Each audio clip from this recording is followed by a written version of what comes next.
Welcome to another episode of Plant Fanatics. Today we're going to be talking about why your fruit and flowers are falling off of your trees, so stay tuned.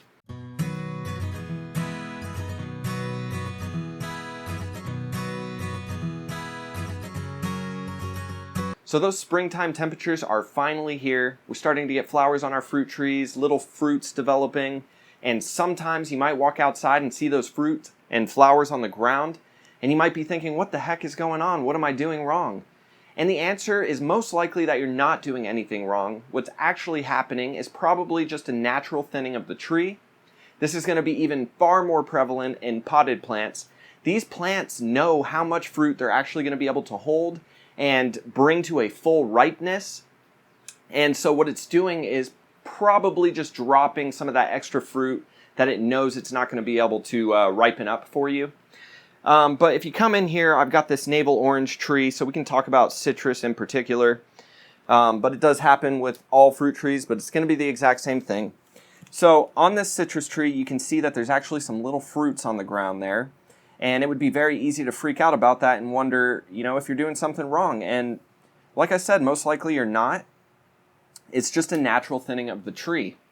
So if you come over here, you can see this fruit right here. That is a very healthy fruit, and nothing's happening to that fruit like it's happening to the other fruit. So what you have to realize is just because you're seeing all of these flowers, there might be hundreds, if not thousands of flowers on your tree, and just because you see that does not mean that every single one of those is going to be a fruit. Sometimes those flowers aren't pollinated, so they're going to fall off. No fruit's going to develop because it wasn't pollinated. And then other times it's just the natural thinning of the tree.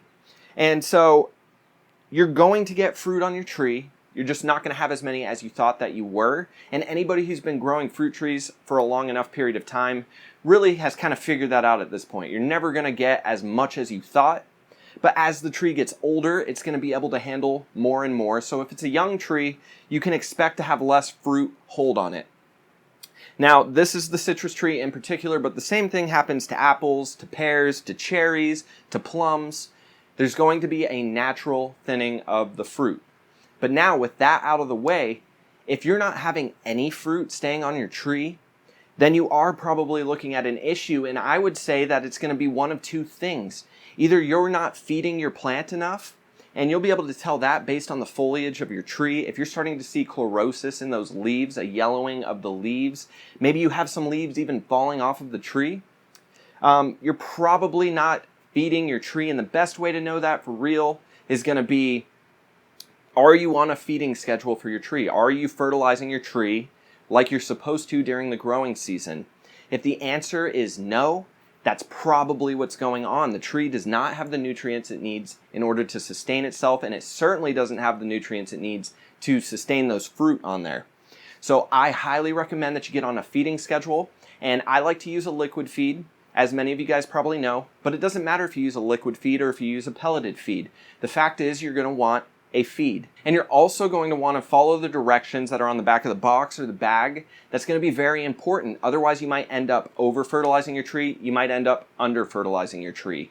Taking care of fruit trees is a science, and you may not run into as many of these issues, especially if you have it planted in the ground, because those roots can really spread out. They're able to find those nutrients that it needs. So it's not as important in a in-ground growing tree, but when it comes to potted plants, it's so important. And you'll figure that out as you spend more and more time with your trees. You're going to realize you have got to feed these things if they're going to continue to produce fruit. And in a potted plant, they will run out of nutrients fairly quickly, especially when that rain starts coming in the spring, starts washing all of the fertilizers out of the soil, and you've got to replenish that. I like to do a constant feed where I actually I dilute my fertilizer and I feed every time I water. But for those of you using a slow release fertilizer, it's just going to be, a lot of people doing it once a month, following the directions as I said earlier. And I actually have a video, if you're interested in my feeding schedule, that I'll put in a link in the description below. And just go check that video out and I'll tell you everything I know about fertilizing my plants. But like I said, that's with all fruit trees. Probably a natural thinning, especially if you had a feeding schedule. But then the other thing that might cause problems for you is going to be if you're not watering your trees enough.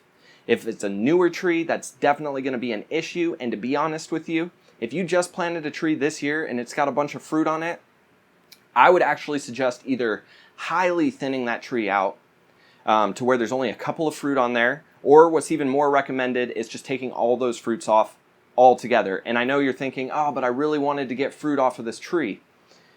It's very important in the first year or two of a tree's growth to allow the energy to be focused on the roots. Let those roots get fully developed. Let them find the water. Let them find the nutrients. That way it can support all of the fruit for you in the future. I have to admit, me personally, I've seen fruit developing on fruit trees that I had just planted that year, and I was like, I'm just going to let it do its thing. And it turned out fine, but it is really recommended that you remove those fruit especially the first year, but you could do it the second year as well. I've found that probably year 3, year 4 is really that sweet spot where most trees are going to start taking off in the ground. And then when it comes to your potted plants, obviously you can let those fruit. You're just going to want to stick with a fertilizing schedule. You're going to want to up-pot those trees when they start getting root bound. When there's too many roots in that pot, when it starts coming out of the bottom of the pot, the little holes in the bottom, it's probably time to up-pot that thing. And you can do that at any point during the growing season. You're not going to want to do that in the winter. But those are going to be the main reasons to look for why your fruit are dropping. Like I said, typically not a problem. It's just a natural thinning of the tree.